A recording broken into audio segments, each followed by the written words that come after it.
मेरे जो भी सब्सक्राइबर इस चैनल पर नए जुड़े हैं, इस कहानी को पूरा समझने के लिए कहानी के पहले सीज़न को जिद है तेरे इश्क की ज़रूर देखें। उसका लिंक मैं आप लोगों को डिस्क्रिप्शन बॉक्स में दे दूंगी और साथ में कमेंट बॉक्स में पिन भी कर दूंगी, तो आप वहां से भी जाकर देख सकते हैं। मेरी यूट्यूब फैमिली, मुझे आप लोगों के सपोर्ट की ज़रूरत है और उम्मीद करती हूँ आप लोग अपना सपोर्ट ज़रूर करेंगे। जब आप लोग वीडियो को लाइक करते हैं तो वहाँ एक हाइप का आइकॉन दिखेगा।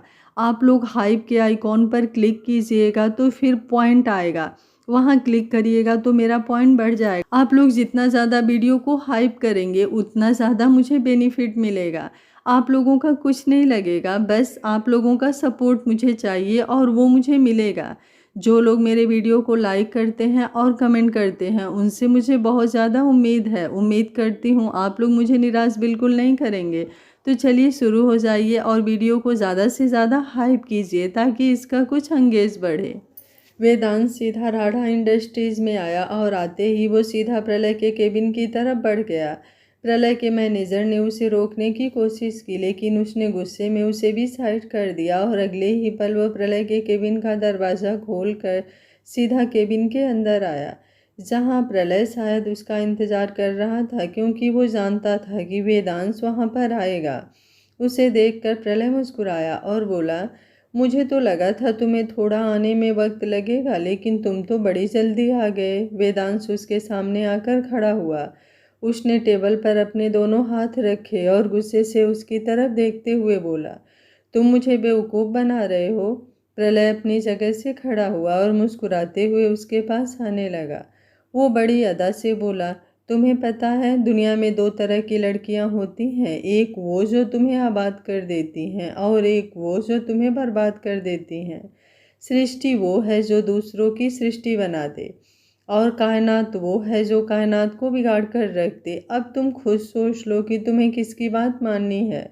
वेदांश तुरंत बोला, मतलब तुम्हें पता है कि मैं तुमसे क्या कहने आया हूँ? प्रलय हल्का सा मुस्कुराकर बोला, मैं तुम्हारी बात मान रहा हूँ, तुम्हारे सामने झुक गया हूँ। इसका मतलब ये तो नहीं कि मेरा दिमाग काम करना बंद कर गया है। दिमाग तो अभी भी प्रलय राणा का वही है।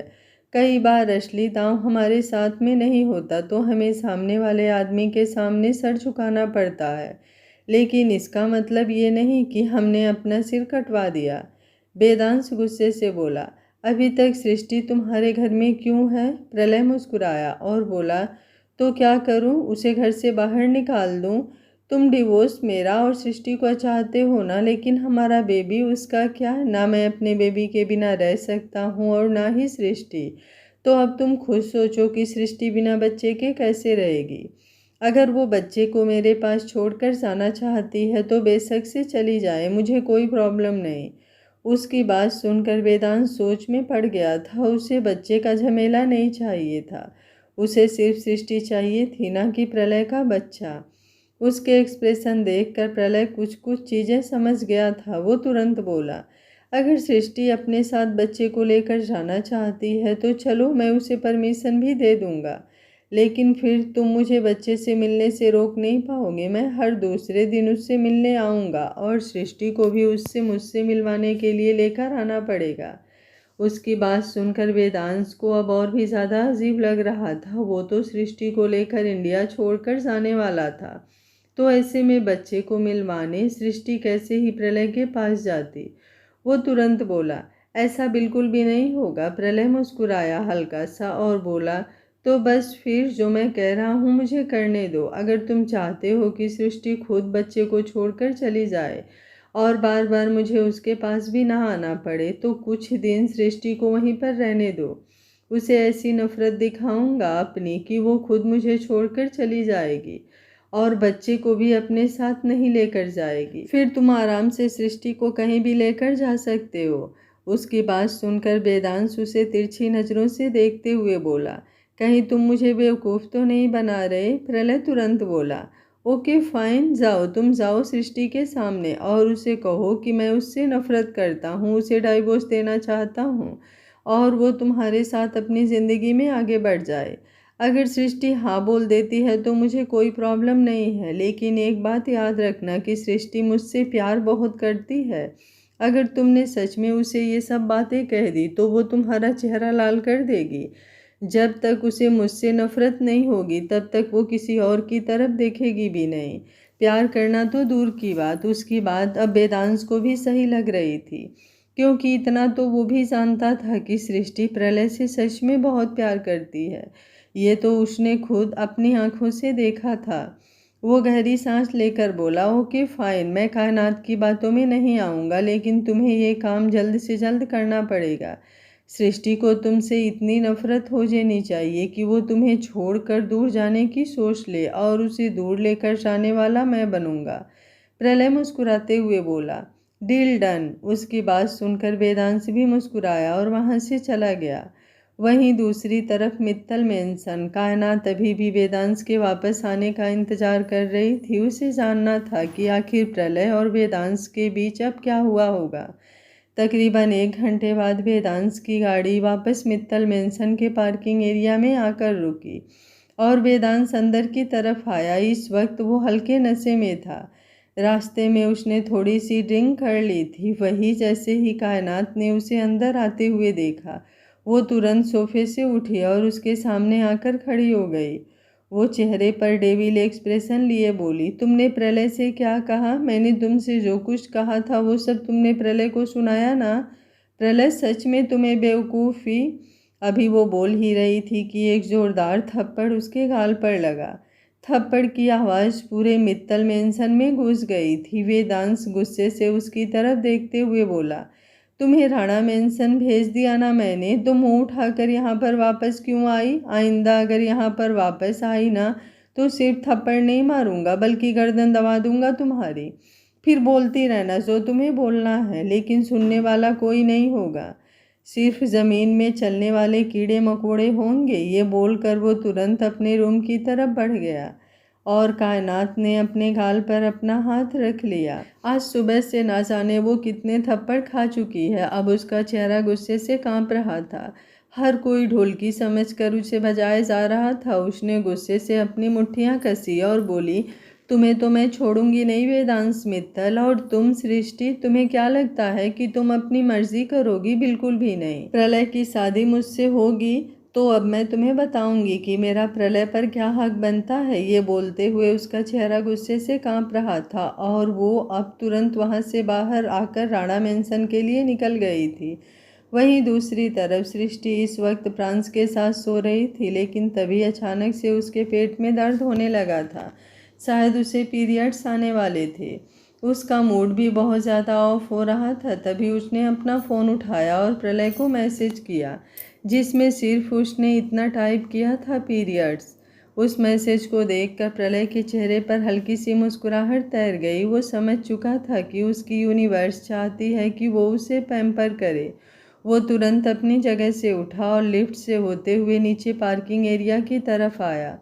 वो अपनी गाड़ी में बैठकर अब राणा फार्म हाउस के लिए निकल चुका था, क्योंकि वो वहीं पर सृष्टि को पैम्पर करने वाला था। वो नहीं चाहता था कि उसे कायनात डिस्टर्ब करे, और अपनी यूनिवर्स को अपने पास कैसे बुलाना है ये भी उसने सोच लिया था। सृष्टि बेड पर बैठी हुई थी। उसका पेट अभी भी बहुत ज़्यादा दर्द हो रहा था। उसे अपने पीरियड्स के बारे में प्रलय को मैसेज भी कर दिया था, लेकिन प्रलय का कोई रिप्लाई नहीं आया था, जिस वजह से सृष्टि को गुस्सा आ रहा था। पर वो किसी तरह अपने गुस्से को कंट्रोल कर रही थी। तभी अचानक से उसके पास प्रलय के मैनेजर का कॉल आया। सृष्टि ने हैरानी से उस नंबर की तरफ देखा। उसके पास तो फिलहाल ये नंबर सेव नहीं था, तो उसने कॉल रिसीव किया। सामने से उसके मैनेजर की आवाज़ आई, कायनात मैम, क्या आप मेरी प्रलय सर से बात करा सकती हैं? एक्चुअली उनका नंबर नहीं मिल रहा तो मैंने आपको कॉल किया है। मुझे उनसे अर्जेंट बात करनी है। मैनेजर की बात सुनकर सृष्टि तुरंत बोली, पहली बात तो कायनात तुम्हारी बात मिस्टर राणा से कैसे करवाएगी, और आखिर तुम हो कौन? मैनेजर जल्दी से बोला, वो एक्चुअली मैं उनका मैनेजर। इसके आगे वो कुछ बोलता उससे पहले ही सृष्टि गुस्से से बोली, कायनात मिस्टर राणा के साथ है? मैनेजर अब थोड़ा धीमे से बोला, हाँ, वो कुछ देर पहले ही वो दोनों फार्म हाउस के लिए निकले हैं। मुझे लगा ये नंबर कायनात मैडम का है तो मैंने इस नंबर पर कॉल कर दिया। I am so sorry. ये बोलकर उसने कॉल डिस्कनेक्ट कर दिया और सृष्टि अब गुस्से से अपने फ़ोन की तरफ देख रही थी। वो दांत पीसते हुए बोली, आपकी इतनी हिम्मत डिस्ट्रॉयर कि आप उस चुड़ैल को लेकर फार्म हाउस में गए। अब तो मैं आपको छोड़ूंगी नहीं। ये बोलकर वो तुरंत बिस्तर से उठी। कुसुम सी जो अभी अभी रूम के अंदर आ रही थी, जैसे ही उन्होंने सृष्टि को इतने गुस्से में देखा, वो हैरानी से बोली, क्या हुआ? तुम इतने गुस्से में इतनी लाल क्यों हो रही हो? सृष्टि बिना किसी एक्सप्रेशन के बोली, माँ आप प्रांस का ख्याल रखिएगा, मैं अभी आती हूँ। मिस्टर राणा को तो मैं अभी बताती हूँ।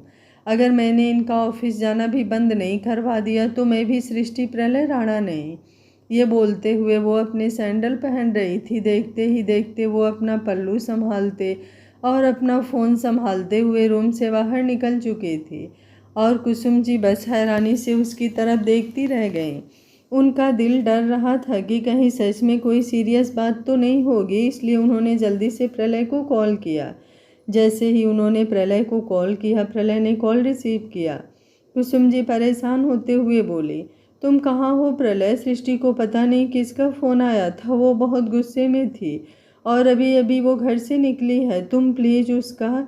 उनकी बात पूरी होती उससे पहले ही प्रलय हल्का सा मुस्कुरा कर बोला, यूनिवर्स कहाँ जा सकती है मॉम? आना तो उसे उसके डिस्ट्रॉयर के पास ही होगा। उसकी बात सुनकर कुसुम जी बस कुछ बोल ही नहीं पाई।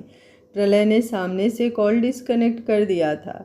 कुसुम जी समझ चुकी थी कि ये दोनों पागल हो गए हैं। वो चुपचाप प्रांस के पास आई। उनके हाथों में दूध की बोतल थी।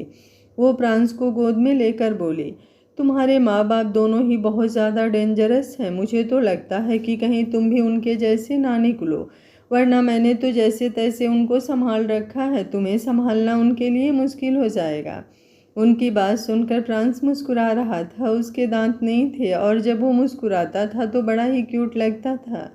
उसने अपनी मुट्ठियाँ कसी हुई थी और अब कुसुम जी उसे दूध पिला रही थी, लेकिन लगता है वो भी मूड में नहीं था, इसलिए बूबू की आवाज़ निकालते हुए वो दूध को बाहर ही निकाल रहा था।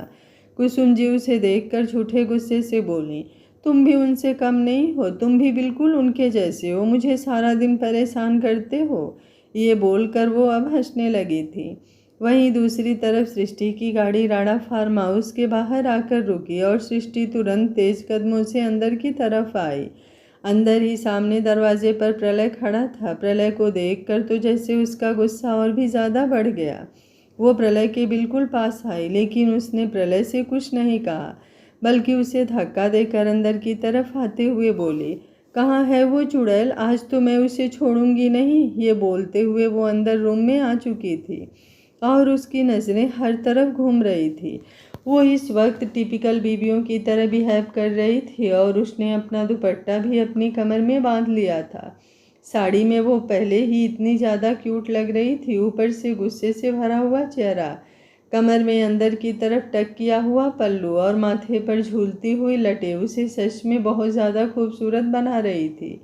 प्रलय, जिसने इस वक्त वाइट कलर की पैंट और ब्लैक कलर की शर्ट पहनी हुई थी, वो अंदर की तरफ आया। उसकी शर्ट के बटन खुले होने की वजह से उसका सीना बाहर की तरफ झांक रहा था। सृष्टि को देखते हुए वो मुस्कुराया और बोला, तुम अपने आप को ही क्यों ढूंढ रही हो? सृष्टि गुस्से से बोली, मैं अपने आप को नहीं, उस चुड़ैल को ढूंढ रही हूँ, आपकी कायनात को। आज अगर मैंने उसकी काया नहीं पलट दी तो मैं भी सृष्टि प्रलय राणा नहीं। प्रलय तुरंत बोला, वो एक्चुअली तुमने ये कहा ना कि चुड़ैल कहाँ है, तो मुझे लगा तुम अपने आप को ही ढूंढ रही हो। उसकी बात सुनकर अब सृष्टि की आंखें बड़ी हो गई और उसका मुंह खुला का खुला रह गया। प्रलय की बात सुनकर वो गुस्से से उसके पास आई और उसकी शर्ट को अपनी मुट्ठी में कसकर बोली, आपको मैं चुड़ैल नजर आती हूँ? प्रलय मुस्कुराया और बोला, हाँ चुड़ैल, लेकिन थोड़ी खूबसूरत वाली। उसके एक्सप्रेशंस देखकर अब सृष्टि ने अपना गुस्सा थोड़ा कंट्रोल किया और अपने बालों की एक लट जो उसके कान के पीछे फंसा रखी थी उसे आगे की तरफ करते हुए बोली, कितनी खूबसूरत है। ये बोलते हुए वो उसे अपनी उंगलियों पर गोल गोल घुमा रही थी। प्रलय ने उसकी कमर पर अपना हाथ रखा। दुपट्टा साइड में कसा हुआ था। वहीं सृष्टि भी उसके टच को अपनी बॉडी पर महसूस कर हल्का हल्का सिहर रही थी। उसकी आंखें प्रलय पर गहरी हो रही थी और प्रलय का हाथ भी उसकी कमर पर इतना ज़्यादा कसता जा रहा था कि उसकी उंगलियों की वजह से सृष्टि की कोरी कमर पर लाल लाल निशान होने लगे थे। प्रलय मुस्कुराते हुए बोला, काफ़ी खूबसूरत। सृष्टि अब हल्का सा मुस्कुराई और बोली, काफ़ी कितना? प्रलय ने उसे तुरंत अपनी तरफ खींचा और बोला, इतनी खूबसूरत कि उस खूबसूरती को मैं बयां भी नहीं कर सकता। उसकी बात सुन अब सृष्टि का दिल जोरों से धड़कने लगा था, लेकिन अगले ही पल उसने प्रलय को जोर से धक्का दिया और बोली, मुझे यहाँ इस तरह बुलाने का मतलब? सृष्टि ये बोलते हुए पीछे की तरफ हट रही थी, लेकिन प्रलय ने उसका हाथ पकड़कर उसे अपने करीब खींच लिया और बोला, अब दर्द नहीं हो रहा क्या? सृष्टि तुरंत बोली, कहाँ पर? प्रलय हल्का सा मुस्कुरा कर बोला, पेट में दर्द हो रहा था ना, पीरियड्स की वजह से। सृष्टि को अब याद आया कि उसे तो सच में कितना दर्द हो रहा था। जलन के मारे उसका दर्द भी छूमंतर हो गया था। प्रलय उसके एक्सप्रेशन देखकर मुस्कुराते हुए बोला, दर्द गायब हो गया? देखा, प्रलय राणा ऐसा डॉक्टर है जो बिना दवाइयों के भी बीमारियां ठीक कर देता है। सृष्टि तुरंत बोली, एक बीमारी हो रही है, ठीक कर दीजिए ना। प्रलय उसके चेहरे पर झुककर बोला, डॉक्टर हूँ मैं, मुझसे कुछ मत छिपाना, जो भी बीमारी है साफ साफ बताओ, इलाज हो जाएगा। सृष्टि भी बेहद इंटेंस वॉइस में बोली, आपकी तलब बहुत लगती है, इतनी तो आपको सिगरेट की तलब नहीं लगती होगी जितनी मुझे आपकी प्यार की लगती है। कोई इलाज हो तो बताइए। उसकी बात सुनकर प्रलय ने अपना एक हाथ अपने बालों में चलाया और बोला, सॉरी, इस बीमारी का तो कोई इलाज नहीं है, ये तो ताउम्र तुम्हें यूं ही रहने वाली है। सृष्टि आँख भरते हुए बोली, हाँ, ये प्रलय राणा का इश्क रोग। उसकी बात सुनकर अब प्रलय के चेहरे की मुस्कुराहट और भी ज़्यादा लंबी हो गई थी। वहीं दूसरी तरफ वेदांश इस वक्त मित्तल मेंशन में था और फ़ोन पर किसी से बात कर रहा था। फ़ोन पर सामने से आवाज़ आई, उस प्रलय राणा से तो मेरी बहुत पुरानी दुश्मनी है, तुम मुझे मेरी मांगी हुई कीमत दे दो, मैं उस प्रलय राणा का किस्सा एक पल में ख़त्म कर दूंगा। सामने से वेदांश बोला, अभी नहीं, अभी तो लड़ाई शुरू हुई है और लड़ाई शुरू होते ही जब दुश्मन मर जाए तो मज़ा नहीं आता। मज़ा तो तब है जब पलटवार हो और फिर दुश्मन को ऐसी हालत में पहुंचा दिया जाए कि वो खुद अपने मुंह से मौत मांगे। तुम्हें मौका मिलेगा अपनी दुश्मनी निकालने का, लेकिन अभी वक्त नहीं आया है। पर इतना याद रखना कि उस प्रलय का काम तमाम करने के बाद तुम इस शहर से बहुत दूर चले जाओगे। तुम्हारे उस साथी पर मुझे रत्ती भर यकीन नहीं है जो अपने ही प्लान में फेल हो गया। वो मेरा प्लान कभी सक्सेसफुल कर ही नहीं सकता, इसलिए मैं तुम्हें ये काम सौंप रहा हूँ। पर ध्यान रहे, अगर जरा सी भी गलती हुई तो बहुत पछताओगे। उसकी बात सुनकर वेदांश ने अब कॉल डिस्कनेक्ट कर दिया। वो अपने फ़ोन की तरफ देखते हुए बोला, तुम्हें क्या लगता है तुम मुझे बेवकूफ़ बना लोगे मिस्टर प्रलय राणा? इतना भी आसान नहीं है। वेदांश मित्तल हूँ मैं, ऐसे ही तुम्हारी बराबरी पर नहीं खड़ा। बच्चे का हवाला देकर तुमने मुझे चुप तो करवा दिया, लेकिन इसका मतलब ये नहीं कि मैं इंतज़ार करूँगा। सृष्टि मुझे चाहिए, किसी भी कीमत पर चाहिए। अगर तुम खुद रास्ते से नहीं हटे तो मुझे तुम्हें रास्ते से हटाना भी आता है, लेकिन एक मौका मैं ज़रूर तुम्हें दूंगा। ये बोलते हुए उसके चेहरे पर डेविल स्माइल थी। वहीं दूसरी तरफ कायनात राणा मेंशन में वापस आई। अभी वो अंदर की तरफ जा ही रही थी, तभी उसे महसूस हुआ कि प्रलय की गाड़ी तो राणा मेंशन में नहीं खड़ी है, मतलब वो अभी ऑफिस में ही है। साथ में एक दूसरी गाड़ी जो ज़्यादातर सृष्टि यूज करती थी वो भी वहाँ पर नहीं खड़ी थी। वो तुरंत वहाँ पर खड़े गार्ड की तरफ देखते हुए बोली, सृष्टि मैडम कहीं बाहर गई हैं क्या? वो गार्ड तुरंत बोला, हाँ, वो शायद फार्म हाउस में गई हैं, प्रलय सर भी वहीं पर हैं। उस गार्ड की बात सुनकर कायनात का चेहरा गुस्से से कांपने लगा था। वो तुरंत वापस अपनी गाड़ी में बैठी और उसने गाड़ी तुरंत फार्म हाउस की तरफ बढ़ा दी थी। वहीं सृष्टि को लेकर अब प्रलय दूसरे रूम में आ गया था। सृष्टि उसकी तरफ देखते हुए बोली, क्या अब आप मुझे ये बताने का कष्ट करेंगे कि आखिर आपके दिमाग में चल क्या रहा है? अभी वो बोल ही रही थी कि तभी उसकी नज़र रूम में अंदर आते ही बेड पर गई, जहाँ पर कुछ फ्लावर्स, कुछ गिफ्ट बॉक्स, कुछ चॉकलेट्स और कुछ स्नैक्स रखे हुए थे। वो सब देखकर सृष्टि अब हैरानी से प्रलय की तरफ देख रही थी। मतलब प्रलय ने सच में उसे पीरियड्स में कंफर्ट देने के लिए उसे इस तरह से यहाँ पर बुलाया था। तरीका थोड़ा डिफरेंट था, लेकिन जो भी था बहुत प्यारा था। वहीं प्रलय ने अब सृष्टि को अपनी गोद में उठा लिया और उसे बेड पर ले आया। उसने वहीं साइड में रखी हुई चॉकलेट्स उठाई और उसे खोलते हुए बोला, मैंने सुना है अगर पीरियड्स में चॉकलेट खाओ तो काफ़ी हेल्प मिलती है। सृष्टि उसकी बात सुनकर हल्का हल्का मुस्कुराने लगी थी। उसने मुस्कुराते हुए कहा, पता नहीं मुझे, आपने कुछ ज़्यादा ही सुना होगा। वो क्या है, मैं इन सब चीज़ों में यकीन नहीं करती। अभी वो बोल ही रही थी कि प्रलय ने अचानक ही उसकी कमर में अंदर की तरफ अटकाया हुआ पल्लू अपने हाथों में लिया और बोला, वो शायद फिर मैंने ही कुछ ज़्यादा सुन लिया, पर कोई बात नहीं, एक्सपीरियंस करने में क्या ही जाता है। अगर एक्सपेरिमेंट करेंगे तभी तो पता चलेगा कि जो सुना है वो सच है या फिर झूठ। प्रलय मुस्कुराते हुए बोला, इतनी भी क्या जल्दी है, पहले ज़रा मैं तो टेस्ट कर लूँ। अगर अच्छी नहीं हुई तो इसे साइड कर दूँगा और तुम्हारे लिए नई वाली मंगवा दूँगा। वो तुरंत बोली, क्या है डिस्ट्रॉयर, खिलाइए ना मुझे चॉकलेट। अभी वो बोल ही रही थी कि तभी अचानक से दरवाजे की तरफ से आवाज़ आई। ये सब क्या हो रहा है यहाँ पर? उस आवाज़ को सुनकर सृष्टि की आंखें एकदम से बड़ी हो गई। वो जिस चुड़ैल को ढूंढने के लिए फार्म हाउस में आई थी, ये आवाज़ उसी चुड़ैल की थी।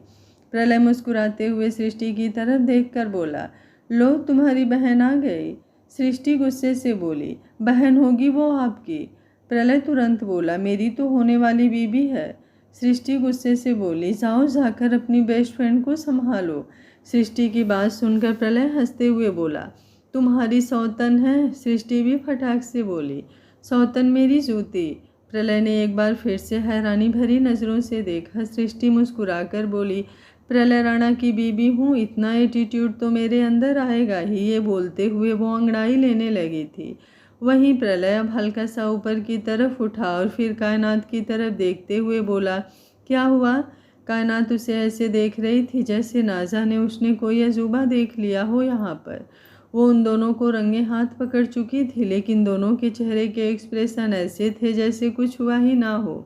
वो दंदनाते हुए प्रलय के सामने आकर खड़ी हुई और बोली, तुम सृष्टि के साथ ये सब क्या कर रहे हो? प्रलय ने अब सृष्टि की तरफ देखा जो अभी भी बेड पर आराम से लेटी हुई थी। उसका उठने का बिल्कुल भी मूड नहीं था। वो खुद एकदम केयरलेस होकर बोला, वो सृष्टि को चॉकलेट खानी थी तो मैं उसे चॉकलेट खिला रहा था, लेकिन फिर मुझे खुद भूख लगने लगी तो मैंने उसे खिलाने से पहले खुद खाना शुरू कर दिया। क्या हुआ, कुछ गलत कर दिया क्या? कायनात गुस्से से बोली, मुझे समझ में नहीं आता प्रलय, आखिर तुम्हारे दिमाग में क्या चल रहा है? तुम जानते हो ना तुम क्या गलती कर रहे हो? प्रलय ने एक नज़र फिर से सृष्टि की तरफ देखा और बोला, मैंने तुम्हें चॉकलेट खिलाकर खुद चॉकलेट खाकर कोई गलती कर दी क्या? सृष्टि तुरंत अपना सिर नामी हिलाकर बोली, पता नहीं, मुझे तो नहीं लगता। बाकी दीदी यहाँ खड़ी है, दीदी से पूछिए। उसकी बात सुनकर प्रलय की हंसी छूट गई। वहीं कायनात ने गुस्से से अपनी मुट्ठियाँ कस ली। कायनात गुस्से से दांत पीसते हुए बोली, तुम जानते हो तुम्हारी ये गलती तुम्हें कितनी महंगी पड़ सकती है। प्रलय मुस्कुराकर बोला, प्रलय राणा को सस्ती चीज़ों का शौक भी नहीं है, दुश्मनी कैसे वो सस्ती ले लेगा? कायनात उसके बिल्कुल पास आकर बोली, सृष्टि पूरी जिंदगी जेल से छूट नहीं पाएगी। प्रलय मुस्कुराकर बोला, मैं चाहता भी नहीं वो जेल से छूटे, मेरे प्यार की जेल से। कायनात गुस्से से बोली, अगर तुम्हें यही सब करना था तो तुम मुझे राणा मेंशन लेकर ही क्यों गए? प्रलय बिना किसी एक्सप्रेशन के बोला, मेरा मन कर रहा था तुम्हें वहाँ पर लेकर जाने का तो मैं ले गया, तुम्हें वापस जाना है तो तुम जा सकती हो। कायनात ने एक गहरी सांस ली और बोली, ओके फाइन, लगता है तुम ऐसे नहीं मानोगे, तुम्हें दिखाना ही पड़ेगा कि इस वक्त तुम जुबान और दिमाग चलाने की सिचुएशन में नहीं हो, बल्कि अपना सर झुकाकर रखने की सिचुएशन में हो। अभी वो बोल ही रही थी कि अचानक ही किसी ने उसे जोर से धक्का दिया। सृष्टि जो पहले बेड पर लेटी हुई थी वो आकर अब प्रलय के आगे और कायनात के सामने खड़ी हो गई। कायनात एकदम हैरान रह गई। सृष्टि उसकी आंखों में आंखें डालकर बेहद गुस्से भरी आवाज़ में बोली, प्रलय राणा है वो, उन्हें किसी के सामने सर झुकाने की ज़रूरत नहीं, लोगों को उनके सामने झुककर रहना पड़ता है। मुझे पता है तुम लोग डिस्ट्रॉयर को किस बात की धमकी दे रहे हो, ज़रूर तुम लोगों के पास कुछ प्रूफ होगा या फिर ऐसा वैसा कुछ, इसलिए शायद डिस्ट्रॉयर तुम लोगों की बात मान रहे हैं। लेकिन अगर मेरे डिस्ट्रॉयर को मेरी वजह से किसी के सामने झुकना पड़ा तो मैं खुद को ख़त्म कर दूंगी, लेकिन अपने डिस्ट्रॉयर को किसी के सामने झुकने नहीं दूंगी। उसकी बात सुनकर पता नहीं क्यों लेकिन प्रलय को एक सुकून सा मिल रहा था। जो जुनून वो हमेशा सृष्टि के दिल और दिमाग में अपने लिए देखना चाहता था, आखिर में उसे वो जुनून देखने को मिल ही रहा था।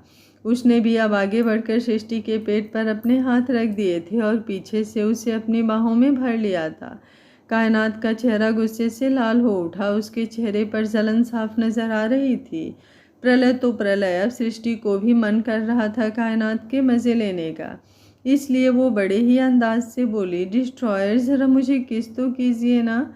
उसकी बात सुनकर प्रलय उसके इरादे बहुत अच्छी तरह से समझ रहा था। उसने सृष्टि के बालों को उसकी गर्दन के पीछे की तरफ से हटाया और फिर पीछे से उसकी गर्दन को चूम लिया। उनकी ये हरकत देखकर कायनात ने अपनी मुट्ठियों को और भी ज़्यादा कस लिया था। कायनात ने अपनी आंखें एक पल के लिए बंद कर ली और फिर दूसरे ही पल वो वहाँ से पैर पटकते हुए जा चुकी थी। कुछ देर बाद प्रलय सृष्टि की तरफ देखते हुए बोला, पेट दर्द ठीक हो गया क्या? सृष्टि थोड़ा नाक सिकोड़ कर बोली, नहीं अभी तो नहीं, लेकिन पहले से काफ़ी बेटर है। प्रलय तुरंत बोला, मतलब मेरा प्यार तुम्हारे लिए किसी दवा से कम नहीं? सृष्टि ने अपना सर नामे हिलाया और बोली, नहीं, आपका प्यार मेरे लिए दवा नहीं है डिस्ट्रॉयर। आपका प्यार तो मेरे लिए जन्नत है, और जब ये जन्नत मेरे आसपास मुझे महसूस होती है ना, तो कोई दर्द और कोई तकलीफ़ मुझे महसूस ही नहीं हो सकती। उसकी बात सुनकर वो उसे तिरछी निगाहों से देखते हुए बोला, क्या बात है, अपने पति से कुछ चाहिए क्या जो ऐसे मक्खन लगा रही हो? सुना है मैंने बीबी ऐसा मक्खन तब लगाती है जब उन्हें अपने पति से कुछ चाहिए होता है। सृष्टि कुछ सोचते हुए बोली, हाँ चाहिए तो है, लेकिन अभी नहीं, कुछ दिन बाद। प्रलय उसे और भी ज़्यादा गहरी नज़रों से देखने लगा। सृष्टि उसे बहुत कम डिमांड करती थी। ऐसा तो कभी होता ही नहीं था कि वो खुद उसे किसी चीज़ की डिमांड करे। तो अब सृष्टि के दिमाग में क्या पड़ा है, ये सोचने में फ़िलहाल उसकी जान लग रही थी, लेकिन वो किसी कंक्लूजन पर नहीं आया था। तभी सृष्टि उसकी तरफ देखते हुए बोली, अब आप मुझे चॉकलेट अच्छे से खिलाएंगे या नहीं? प्रलय उसके ऊपर से हटा और बोला, क्यों नहीं? ये बोलकर वो भी बेड पर बैठा और उसने बाकी की चॉकलेट्स उठाई और अपने हाथों से सृष्टि को खिलाने लगा। सृष्टि बड़े ही प्यार से वो चॉकलेट खा रही थी। कुछ देर बाद प्रलय ने उसे वो फ्लावर्स भी दिए जो वो उसके लिए लेकर आया था, लेकिन अब उनका हाल बहुत ख़राब हो चुका था, क्योंकि सृष्टि और प्रलय दोनों उन फूलों पर लेटे ही एक दूसरे पर अपना प्यार बरसा रहे थे।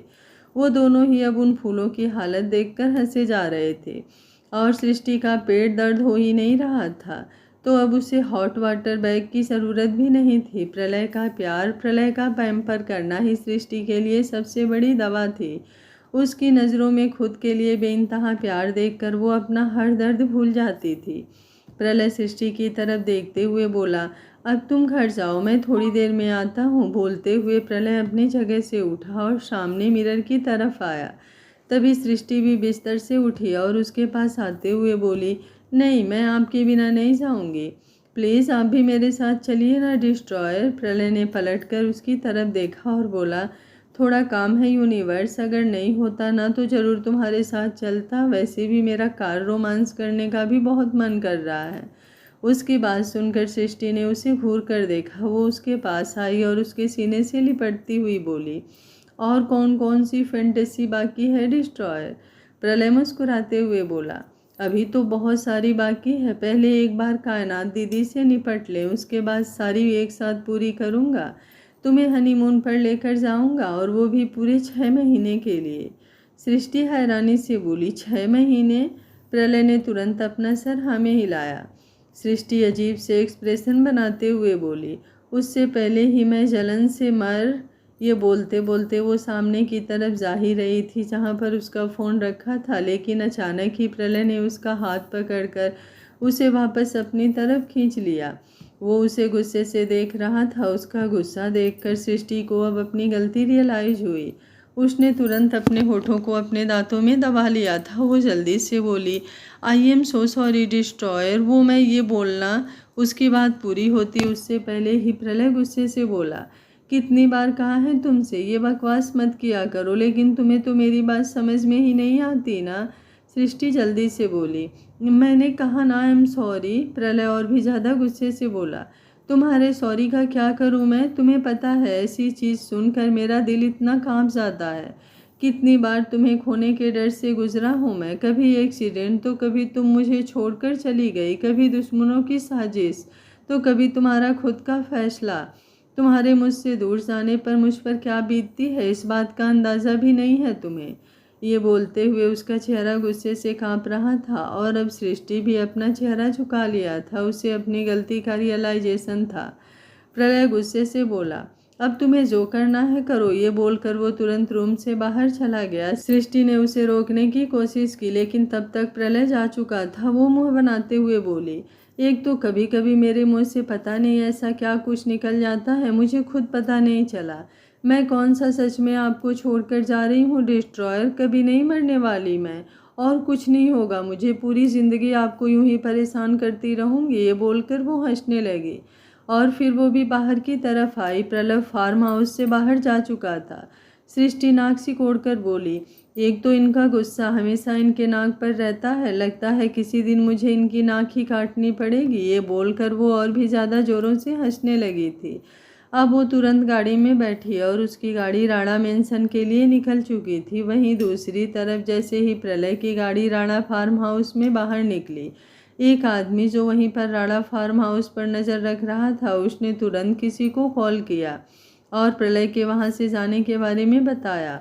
और अब उसने सृष्टि की गाड़ी को वहां से निकलते हुए देख उसके बारे में भी उसके आदमी को इन्फॉर्म कर दिया।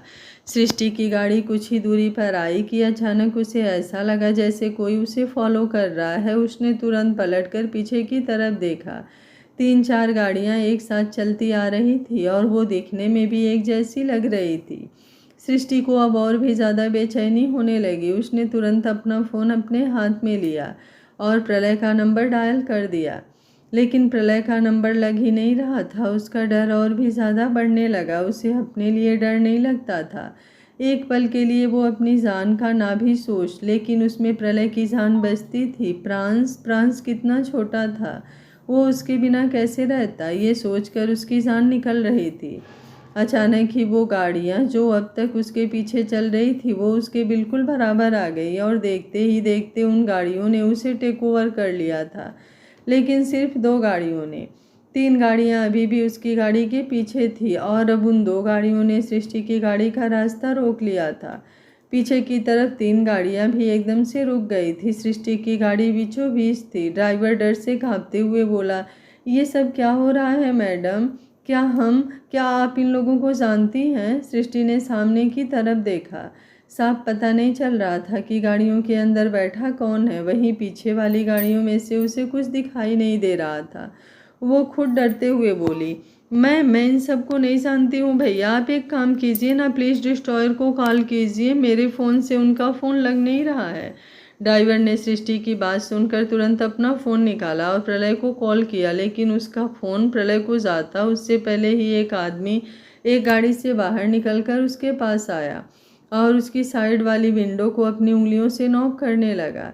सृष्टि की सांस हलक में अटकने लगी। उस आदमी ने अपने चेहरे पर नकाब पहना हुआ था। ड्राइवर ने हल्का सा अपना कांच नीचे की तरफ किया और अगले ही पल उस आदमी ने ड्राइवर का गिरेबान पकड़कर कहा, 1 मिनट है तुम्हारे पास। 1 मिनट के अंदर अंदर अगर तुम यहाँ से नहीं भागे तो मारे जाओगे। सृष्टि तुरंत बोले, कौन हो तुम और तुम ऐसे कैसे बात कर रहे हो हमारे ड्राइवर से? छोड़ो उसे वरना मैं तुम्हें छोड़ूंगी नहीं। वो आदमी सृष्टि की तरफ देखकर हल्का सा मुस्कुराया और बोला, प्लीज़ आप चुप रहिए मैडम। आपको तो हम चाह कर भी ना कुछ कह सकते हैं और ना ही आपको कोई नुकसान पहुंचा सकते हैं, इसलिए आपकी भलाई भी इसी में है कि आप भी चुप रहिए। वो क्या है ना, जब गुस्सा आता है तो फिर ना चाहते हुए भी बहुत कुछ हो जाता है। उसकी धमकी सुनकर सृष्टि हैरान थी। उसे समझ नहीं आ रहा था कि आखिर सामने वाले के इरादे क्या हैं। ड्राइवर ने गाड़ी का दरवाज़ा खोला और बोला, मैं राणा सर का वफादार नौकर हूँ। उन्होंने मेरे लिए बहुत कुछ किया है और अब अगर मैं मर भी जाऊँ तो मुझे कोई गिला शिकवा नहीं होगा, लेकिन मैं मैडम को ऐसे भी छोड़कर नहीं जाऊँगा। उसकी बात सुनकर वो शख्स हंसने लगा। अगले ही पल उसने गन होल्डर से गन निकाली और उसे ड्राइवर के सिर पर लगा दी। सृष्टि की आंखें हैरत से फैल गई। वो गुस्से से बोली, खबरदार अगर गोली चलाई तो। ये बोलते हुए वो गाड़ी से बाहर निकल गई और आकर ड्राइवर को धक्का देकर खुद उसके आगे आकर खड़ी हो गई। वो उस नकाब पहने आदमी की तरफ देखते हुए बोली, अगर हिम्मत है तो गोली मुझ पर चलाओ। तुम्हारी दुश्मनी डिस्ट्रॉयर से है ना, मेरे मिस्टर राणा से ना तुम्हारी दुश्मनी है तो मुझ पर वार करो। किसी और पर अपनी धौंस क्या जमा रहे हो। अभी वो बोल ही रही थी कि अब उस आदमी ने अपनी गल को हल्का सा घुमाया और एक बार फिर से ड्राइवर की तरफ पॉइंट कर दिया। सृष्टि को गुस्सा भी आ रहा था और इस वक्त वो बहुत ज़्यादा बेबस भी महसूस कर रही थी। उसे समझ नहीं आ रहा था कि आखिर ये सब अचानक से हो क्या रहा है। तभी देखते ही देखते उस आदमी ने ड्राइवर पर गोली चला दी और गोली सीधा ड्राइवर के सीने से आर पार हो गई। सृष्टि अपनी जगह पर खड़ी खड़ी एकदम से फ्रीज हो गई। वो पलटकर ड्राइवर की तरफ देख रही थी जिसकी लाश अब नीचे ज़मीन पर पड़ी थी। वो नकाबपोश आदमी सृष्टि की तरफ देखते हुए बोला, हमें ऑर्डर्स मिले हैं कि आपको कोई चोट ना पहुंचाए जाए, लेकिन किसी और पर रहम खाने के कोई भी ऑर्डर्स नहीं मिले हैं। सृष्टि उसकी बात सुनकर बस उसकी तरफ देखती ही रह गई और अगले ही पल अब उसने उस आदमी पर अपना हाथ उठा दिया था। उसे ड्राइवर के लिए कितना बुरा लग रहा था ये उसकी आंखों से गिर रहे आंसू बता रहे थे। उसने उस आदमी का गिरेबान पकड़ा और गुस्से से चिल्लाते हुए बोली, आखिर हो कौन तुम। वहीं दूसरी तरफ दूसरी गाड़ी में बैठा एक आदमी ये सब अपनी वीडियो में शूट कर रहा था और ये वीडियो लाइव किसी के फ़ोन पर वीडियो कॉल के जरिए दिखाई जा रही थी। और वो आदमी कोई और नहीं प्रलय राणा था। प्रलय ने जब सृष्टि को उस आदमी के साथ इस तरह से भिड़ते हुए देखा तो उसने गुस्से से मुट्ठियां कस ली। सृष्टि की आंखों में आंसू और इस ड्राइवर की लाश देखकर उसका चेहरा गुस्से से कांप रहा था। उसके सामने खड़ा आदमी प्रलय की तरफ देखते हुए बोला, मेरा एक इशारा और मेरे आदमी जिस तरह से तुम्हारे ड्राइवर की जान ले चुके हैं ना, वैसे ही सृष्टि की जान भी ले लेंगे। लेकिन अगर सृष्टि मेरी नहीं तो उसके जीने का भी क्या फ़ायदा। उसकी बात सुनकर प्रलय तुरंत उस आदमी की तरफ घुमा और अगले ही पल उसने उस आदमी को गिरेबान से पकड़ लिया था। वो आदमी कोई और नहीं वेदांश मित्तल था। वो गुस्से से उसकी तरफ देखते हुए बोला, घटिया से भी घटिया इंसान हो तुम। तुम्हें क्या लगता है कि इस तरह से सृष्टि पर अटैक करके तुम उसे हासिल कर लोगे। एक मर्द अपनी पसंदीदा औरत के लिए कुछ भी कर सकता है, लेकिन तुम्हारे अंदर मुझे कहीं से भी मर्दांगिनी दिखाई नहीं दे रही। क्योंकि अगर तुम सच में मर्द होते ना तो तुम उस पर इस तरह अटैक नहीं करते, तुम मुझसे लड़ते। हिम्मत है तो मुझ पर अटैक करके दिखाओ। अगर तुम्हारी ही गन से 6 की 6 गोलियां तुम्हारे मुंह के अंदर नहीं डाल दी तो मैं भी प्रलय राणा नहीं। वेदांश रेविल स्माइल के साथ बोला, तुम प्रलय राणा हो दिमाग के खिलाड़ी, तो मैं भी कोई कम नहीं। बचपन से हमेशा मैंने एक चीज़ सीखी है कि कमज़ोर इंसान पर नहीं बल्कि इंसान की कमज़ोरी पर वार करो। इंसान खुद ब खुद टूट जाता है।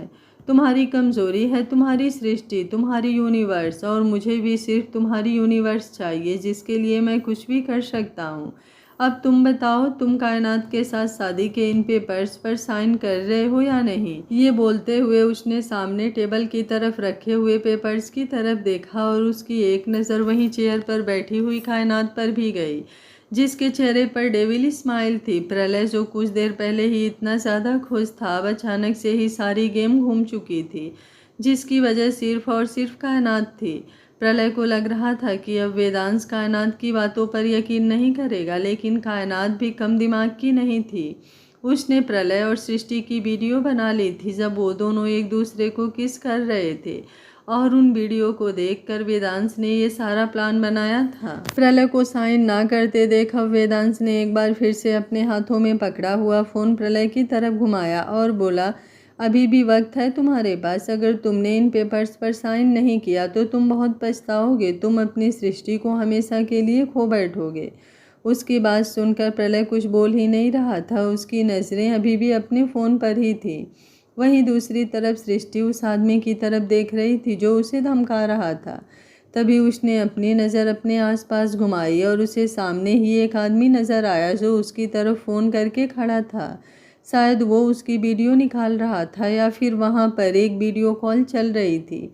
इस बारे में सृष्टि कन्फर्म नहीं थी, लेकिन अब वो सारा माजरा ज़रूर समझ चुकी थी। उसे वेदांश के बारे में नहीं पता था, लेकिन इतना तो पता था कि कोई है जो प्रलय को मजबूर कर रहा है, और शायद उन्हीं लोगों ने एक बार फिर से प्रलय को किसी चीज़ के लिए मजबूर करने के लिए उसे अपना निशाना बनाया था।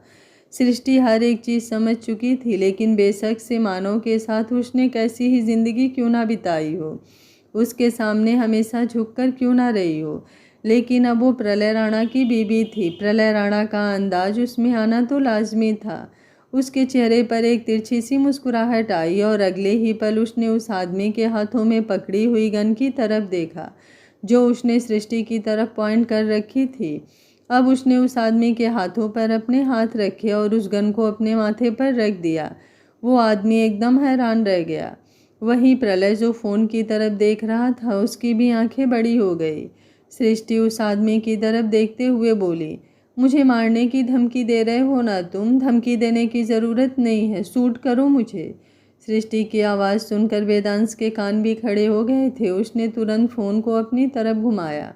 सृष्टि एक बार फिर से उसके सामने खड़े आदमी की तरफ देखते हुए बोली, क्या हुआ? इतना वक्त क्यों लगा रहे हो? धमकी देने में तो फिर भी टाइम लगता है, लेकिन किसी की जान लेने में तो 1 मिनट भी नहीं लगता। ऐसे में इतना सोचना क्या? जल्दी से शूट करो मुझे और फ्री हो जाओ। क्यों यहाँ पर अपना टाइम वेस्ट कर रहे हो? जाकर अपने बॉस को खुश करो, उन्हें बताओ कि तुमने उनका दिया हुआ काम पूरा कर दिया, सृष्टि प्रलय राणा को ख़त्म कर दिया। वो आदमी गुस्से से बोला, पागल हो गई हो क्या? मौत से डर नहीं लगता तुम्हें? सृष्टि हल्का सा मुस्कुराई और बोली, नहीं लगता। और पता है क्यों नहीं लगता? उसका सवाल सुनकर उस आदमी के चेहरे पर भी सवालिया एक्सप्रेशंस आ गए थे। वहीं दूसरी तरफ प्रलय जो सिर्फ उसकी आवाज़ सुन रहा था, उसके चेहरे पर भी डेविल स्माइल थी। उसे अंदाज़ा नहीं था कि सृष्टि इस तरह से उन आदमियों को हैंडल करेगी। हालांकि उसका दिल डर रहा था अभी भी कि कहीं कुछ ऐसा ना हो जाए जिसके बाद उसके पास पछताने के अलावा और कोई चीज़ ना रह जाए। लेकिन उसे इतना यकीन भी था कि वेदांत सिर्फ और सिर्फ सृष्टि के नाम पर उसे धमका सकता है। वो सृष्टि को कुछ कर ही नहीं सकता, क्योंकि उसका दिमाग भी सृष्टि पर अटका था। और अगर उसे प्रलय को हराना था तो वो सृष्टि को कोई नुकसान नहीं पहुंचाएगा, क्योंकि अगर सृष्टि को कोई नुकसान पहुंचा मतलब प्रलय राणा के ऊपर से अपना डर खत्म करना। और जब कोई डर ही नहीं रहेगा तो कोई चाह कर भी प्रलय राणा से कुछ नहीं करवा सकता। वेदांश गौर से अपने फ़ोन की तरफ देख रहा था। वहीं प्रलय अब उसके पास आया और उसके फ़ोन की तरफ देखते हुए बोला, मेरी बीबी है वो, प्रलय राणा की, कोई ऐरी गहरी लड़की नहीं जो किसी से भी डर जाए और किसी के भी तलवे चाटने लगे। उससे मरना मंजूर है, लेकिन झुकना बिल्कुल भी नहीं। प्रलय राणा का गुरूर है वो, और जब प्रलय राणा नहीं झुका तो उसका गुरूर कैसे झुक जाएगा? वेदांश ने उस कॉल को डिस्कनेक्ट कर दिया और गुस्से से प्रलय की तरफ देखते हुए बोला, और अगर मैंने सृष्टि की जान ले ली तो? अगर मैंने सच में उसे मरवा दिया तो? प्रलय मुस्कुराया और बोला, मरवा दो। वैसे भी अगर उसे कुछ हुआ तो मैं जी नहीं पाऊंगा, और मुझे कुछ हुआ तो वो जी नहीं पाएगी। एक को तुम खत्म कर दो, दूसरा खुद ब खुद ही खत्म कर लेगा खुद को। और प्रलय राणा ना मारने से डरता है और ना ही मरने से। ये बोलते हुए उसके चेहरे पर हद से ज़्यादा एटीट्यूड झलक रहा था। उसकी आंखों में सृष्टि के लिए उसका प्यार और सृष्टि किस तरह से उसका गुरूर है वो सब साफ झलक रहा था। कायनात टेबल पर अपने हाथ पटकते हुए अपनी जगह से उठी और बोली, तुम ऐसा नहीं कर सकते, तुम्हें इन पेपर्स पर साइन करने ही होंगे। अगले ही पल प्रलय ने वहीं साइड में रखा हुआ पेपर वेट उठाया और सीधा कायनात की तरफ फेंक दिया। कायनात तुरंत नीचे की तरफ झुकी और वो पेपर वेट सीधा कांच की खिड़की पर जाकर लगा और एक ही पल में वो सारा कांच चकनाचूर हो गया। अगर कायनात नीचे नहीं हटती तो शायद जिस तरह से वो कांच टूटा उसी तरह से कायनात का सिर भी फूट जाता। वो डर से बुरी तरह से कांप रही थी और प्रलय उसकी तरफ देखते हुए बेहद सर्द आवाज़ में बोला, जब दो लोग आपस में बात कर रहे हो तो तुम जैसे को बीच में ज़बान नहीं खोलनी चाहिए। ज़ुबान कब कट जाए पता नहीं चलेगा। उसकी धमकी सुनकर तो कायनात का डर और भी ज़्यादा बढ़ चुका था। वही वेदांश उसकी तरफ देखते हुए बोला, मुझे पता ही था तुम कोई प्यार नहीं करते सृष्टि से, बस वो तुम्हारी जिद थी और तुमने उसे हासिल कर लिया। अब तुम्हारी लाइफ में उसकी कोई भी वैल्यू नहीं है, लेकिन मुझे समझ में ये नहीं आता कि अगर तुम्हारी लाइफ में उसकी कोई वैल्यू नहीं है तो तुम उसे छोड़ क्यों नहीं देते? क्यों उसे ज़बरदस्ती अपने पास रखा हुआ है? प्रलय वेदांश की तरफ देखते हुए बोला, अगर मैंने ज़बरदस्ती रखा हुआ है तो तुम सृष्टि को अप्रोच करो ना। अगर वो मुझे छोड़ सकती है तो मुझे कोई प्रॉब्लम नहीं होगी। जाओ, जाकर उससे बात करो। अब तक तो मैं तुम्हें उसके करीब जाने से रोक रखा था, लेकिन अब अगर हिम्मत है तो उसके पास जाओ और उसे अपने दिन की फीलिंग्स बताओ। अगर वो तुम्हारी फीलिंग्स को एक्सेप्ट करती है तो मैं पीछे हट जाऊंगा। उसकी बात सुनकर वेदांश उसे और भी ज़्यादा गुस्से से देख रहा था। तभी अचानक ही प्रलय व्यंग से मुस्कुराया और बोला, वैसे तुम इसे मेरा चैलेंज भी समझ सकते हो। उसकी ये बात सुनकर तो वेदांश का गुस्सा और भी ज़्यादा बढ़ चुका था। वो तुरंत वहाँ से निकल गया और प्रलय के चेहरे पर अब डेविल स्माइल आ गई। वो सृष्टि के बारे में सोचते हुए मुस्कुराया और बोला, I love you so much universe. सोचा नहीं था मेरे रंग में इतना रंग जाओगी, लेकिन अब मुझे सच में तुम पर प्राउड हो रहा है। अगर तुम ऐसी सिचुएशन से लड़ सकती हो ना, तो तुम किसी से भी लड़ सकती हो। बेशक से मैं तुम्हारे साथ रहूं ना रहूं, पर मेरी यूनिवर्स अब सरवाइव कर सकती है। उसे किसी के हाथों की कठपुतली बनने की ज़रूरत नहीं और ना ही किसी को बर्दाश्त करने की ज़रूरत है। ये बोलते हुए उसके चेहरे पर सच में सृष्टि के लिए प्राउड नज़र आ रहा था। वहीं सृष्टि उस आदमी की तरफ चैलेंजिंग नज़रों से देख रही थी जिसमें अपनी गन अब नीचे हटा ली थी, क्योंकि उसके बॉस के आर्डर थे कि सृष्टि को कुछ भी नहीं होना चाहिए। तो वो कैसे ही सृष्टि को शूट कर सकता था। वो तुरंत वहाँ से पीछे की तरफ हटा और अपनी गाड़ी में बैठकर वहाँ से निकल गया और उसके जाते ही बाकी सारी गाड़ियाँ भी वहाँ से जा चुकी थीं।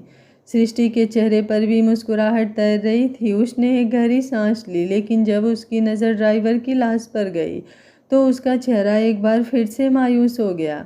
उसे समझ नहीं आ रहा था कि वो क्या ही करे। उसने गाड़ी से अपना फ़ोन निकाला और प्रलय को कॉल किया।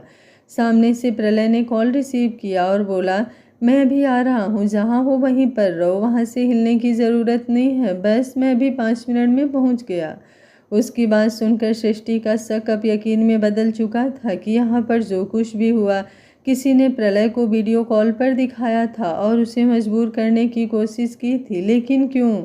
शायद ये चीज़ कायनात से जुड़ी हो। अब प्रलय तो उसे कुछ बता नहीं रहा था, लेकिन सृष्टि ने सोच लिया था कि वो कायनात से ही अब सारा सच उगलवा कर रहेगी। वहीं तकरीबन 5 मिनट के अंदर अंदर ही सृष्टि के आगे एक गाड़ी आकर रुकी और उस गाड़ी में से प्रलय बाहर निकला।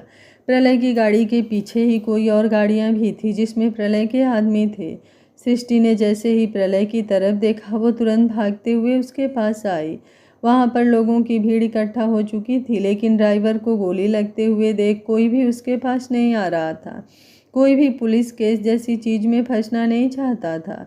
सृष्टि प्रलय के सीने से लगी हुई थी और प्रलय ने भी उसे अपनी बाहों में कस रखा था।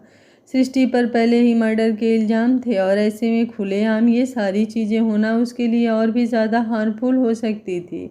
इसलिए उसने जल्दी से उसे गाड़ी में बिठाया और तुरंत उनकी गाड़ी वहाँ से निकल गई। सृष्टि अभी भी प्रलय के सीने से लगी हुई थी, क्योंकि बेशक से वो दूसरी सीट पर बैठी थी, लेकिन प्रलय ने उसे अपनी तरफ खींच रखा था। सृष्टि के आंखों से आंसू बह रहे थे। वो रोते हुए बोली, आज मुझे ऐसा लगा डिस्ट्रॉयर जैसे मैं आपसे बहुत दूर चली जाऊंगी। आज पहली बार मुझे मरने से डर लग रहा था। बेशक से मैं उन लोगों का सामना कर रही थी, लेकिन फिर भी डर लग रहा था कि कहीं अगर मुझे कुछ हो गया तो आप और प्रांस मेरे बिना कैसे। उसकी बात पूरी होती उससे पहले ही प्रलय ने उसके होठों पर अपनी उंगली रख दी। वो कुछ कहता उससे पहले ही उनकी गाड़ी राणा मेंशन के पार्किंग एरिया में आकर रुकी और प्रलय तुरंत सृष्टि के साथ घर के अंदर आया। कुसुम जी बाहर हाल में ही मौजूद थी और जब उन्होंने प्रलय और सृष्टि को आते हुए देखा तो वो मुस्कुराई, लेकिन जब उनकी नज़र सृष्टि पर गई जो प्रलय से बिल्कुल चिपकी हुई थी और उसकी आंखों से आंसू बह रहे थे, तो वो थोड़ा पीछे हो रही और उन्होंने प्रांस को संभाल लिया था। प्रलय ने उनकी तरफ देखकर इशारा किया और कुसुम जी ने अपना सर हाँ में हिला दिया। प्रलय सीधा सृष्टि को ऊपर रूम में लेकर आया। प्रलय अपने रूम में सृष्टि के साथ था। वो अभी अभी सृष्टि को रूम में लेकर ही आया था। आज जो कुछ हुआ उसके बाद सृष्टि बहुत ज़्यादा डर रही थी। हालांकि उसने वेदांश के आदमियों का सामना तो बहुत दलेरी से किया, लेकिन अब प्रलय के सामने वो थोड़ा बिखर रही थी और उसका बिखरना बनता भी था।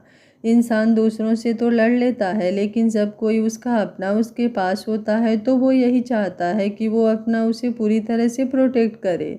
उसके सामने उसकी सारी हिम्मत निकल जाती है और वो किसी मासूम से बच्चे की तरह उसे पैम्पर होना चाहता है। प्रलय भी कम नहीं था। सृष्टि को रूम में लाकर ही उसे अपने बेड पर लिटाया और सीधा उसके होठों को लॉक कर दिया। सृष्टि एकदम हैरान रह गई। उसे इस बात का अंदाज़ा भी नहीं था कि रूम में आते ही प्रलय ऐसा करेगा। प्रलय ने अपने हाथों से उसका चेहरा थामा हुआ था और सृष्टि के हाथ भी प्रलय के सीने पर कसे हुए थे। थोड़ी देर बाद वो उससे अलग होकर उसे अपनी हसरत भरी निगाहों से देखते हुए बोला, आज तुम पर बहुत ज़्यादा प्यार आ रहा है। मन तो करता है कि तुम्हें किस नहीं बल्कि तुम्हें पूरा खा लूँ। सृष्टि उसकी तरफ देखते हुए बोली, आप वीडियो कॉल पर थे ना? प्रलय तुरंत बोला, कौन सी वीडियो कॉल? सृष्टि मुंह बनाते हुए बोली, झूठ मत बोलिए डिस्ट्रॉयर, और कुछ छुपाने की कोशिश भी मत कीजिएगा। मैं बहुत अच्छी तरह से जानती हूँ जिन लोगों ने मुझ पर अटैक किया था उन लोगों ने आपको वीडियो कॉल पर ले रखा था। आपने वो सब कुछ सुना था, वो सब कुछ देखा था, है ना? उसकी बात सुनकर अब प्रलय ने कोई जवाब नहीं दिया। वो बिस्तर से उठा और बोला, क्या ही फर्क पड़ता है, मैंने वो सब देखा, वो सब सुना। मुझे बस इसी बात का सुकून है कि तुमने उन लोगों को जवाब दिया, तुम उन लोगों के सामने झुकी नहीं। सृष्टि बिस्तर से उठकर उसके पास आई और बोली, ऐसे कैसे झुक जाती? मैं उन लोगों के सामने डिस्ट्रॉयर, बहुत अच्छी तरह से जानती हूँ मैं कि आप मुझे कभी कुछ नहीं होने देंगे। बहुत प्यार करते हैं आप मुझसे, और अगर किसी ने मुझे एक खरोच भी पहुँचाने की कोशिश की तो आप उसे छोड़ेंगे नहीं। बेशक से आप मेरे साथ हों या ना हो, लेकिन आपका प्यार मेरे अंदर हमेशा बोलता है। और आप तो जानते ही हैं, आप किसी के सामने झुकना तो दूर, किसी की हिम्मत नहीं होती आपकी तरफ नज़र उठाकर भी देख ले तो भला मैं कैसे उन लोगों के सामने झुक जाती हूँ। ये बोलते हुए वो जाकर प्रलय की पीठ से लग गई थी। प्रलय के सीने पर एक बार फिर से उसके हाथ आ चुके थे। प्रलय ने अब उसके हाथों पर अपना हाथ रखा और उसकी तरफ देखते हुए बोला, मस्का लगाने की कोशिश कर रही हो? सृष्टि ने हंसते हुए कहा, हाँ थोड़ा सा, क्योंकि जानना है मुझे कि आखिर ये सब चल क्या रहा है। जब से मैं जेल से वापस आई हूँ तब से ही बहुत अजीब सी चीज़ हो रही है। पहले कायनात का राणा मेंशन में आना, आपका मुझे डिवोर्स वाली बात कहना, उससे शादी वाली बात कहना, और अब ये सब चीज़ हो ना हो, ये सब बहुत अजीब है। मैं जानती हूँ आप ना मुझसे डिवोर्स लेने वाले हैं और ना ही किसी और से शादी करने वाले हैं, तो क्यों आप ये सब ड्रामा कर रहे हैं? बताइए ना डिस्ट्रॉयर, आखिर बात क्या है? प्रलय ने सृष्टि के चेहरे को अपने हाथों में थामा और बोला, कुछ भी नहीं, तुम अब थोड़ी देर रेस्ट करो, मुझे थोड़ा सा इम्पोर्टेंट काम है, मैं वो खत्म करके आता हूँ। ये बोलकर वो वहाँ से जाने लगा, लेकिन सृष्टि ने उसका हाथ पकड़कर उसे रोक लिया। प्रलय ने पलटकर उसकी तरफ देखकर बोला, मैं नहीं बताऊंगा। सृष्टि तुरंत बोली, वो तो मैं भी बहुत अच्छी तरह से जानती हूँ, लेकिन आप भी जानते हैं अगर आप जिद्दी हैं तो मैं भी कम नहीं। आपका रंग तो अब मुझ पर भी चढ़ चुका है, मतलब अब मुझे ये बात पता लगानी है तो मुझे कुछ और सोचना होगा, कहीं और दिमाग लगाना होगा, क्योंकि अब ये बात जाने बिना तो मैं भी नहीं रहूँगी। प्रलय बिना किसी एक्सप्रेशन के बोला, मैंने कहा ना तुम रेस्ट करो, अगर तुम मुझे फालतू की हरकत करती हुई नजर आई तो तुम बहुत पछताओगी। यूनिवर्स, एक बात हमेशा याद रखना, बहुत प्यार करता हूँ मैं तुमसे, लेकिन अगर तुमने ऐसी वैसी हरकत की तो मैं बर्दाश्त नहीं करूँगा। अगर प्यार कर सकता हूँ तो गुस्सा तो तुम भी जानती हो, प्यार से भी बढ़कर जताना आता है मुझे। सृष्टि भी हल्का सा मुस्कुराई और बोली, कोई बात नहीं, जब आपके प्यार को समेट रही हूँ तो आपका गुस्सा भी बर्दाश्त कर लूँगी डिस्ट्रॉयर, लेकिन अब बात तो मैं भी पता लगा कर रहूँगी। ये बोलते हुए उसके चेहरे पर जिद्दी एक्सप्रेशन साफ नज़र आ रहे थे। प्रलय हल्का सा मुस्कुरा कर बोला, जिद्दी से जिद नहीं करते, हार जाओगी, और तुम्हें हराने में मुझे कोई इंटरेस्ट नहीं है। ये बोलकर प्रलय ने अपना हाथ छुड़ाया और वहाँ से चला गया। जानता तो वो भी था कि अब सृष्टि सारी बात पता लगाए बिना मानेगी नहीं, लेकिन वो इतना भी जानता था कि कायनात उसे कुछ नहीं बताएगी। पहली बात तो कायनात उसे कुछ बताने लायक ही नहीं थी, क्योंकि अगर वो ये बता देती कि प्रलय सृष्टि को जेल से निकलवाने के लिए ये सब कुछ कर रहा है तो सृष्टि खुद ही कुछ ऐसा कर देती जिससे प्रलय को ये सब करने की ज़रूरत ही ना पड़े, और इसमें हार कायनात और वेदांश की ही होती, इसलिए कायनात की तरफ से उसे कोई भी टेंशन नहीं थी। वहीं सृष्टि भी अब यही सोच रही थी कि आखिर वो कैसे पता लगाए कि प्रलय ये सब क्यों कर रहा है। लेकिन फिलहाल सब चीज़ों को दरकिनार कर वो वॉशरूम की तरफ गई और फ्रेश होकर वॉशरूम से बाहर आई। अब उसे पहले प्रांस के पास जाना था, वो सुबह से उससे मिली नहीं थी। आगे क्या होगा इस कहानी में जानने के लिए कहानी से जुड़े रहिए। अब मैं कहानी शुरू की हूँ तो उसे पूरा तो करूँगी ही, लेकिन आप लोगों का रिस्पॉन्स देखकर बहुत बुरा लग रहा है। ऐसी तो उम्मीद नहीं थी, आप लोगों की बहुत सारी डिमांड आ रही थी इसका सीजन 2 लाने के लिए। बाकी कहानी शुरू हुई है तो अपने अंत तक ज़रूर पहुँचेगी। मिलते हैं कहानी के अगले पार्ट में।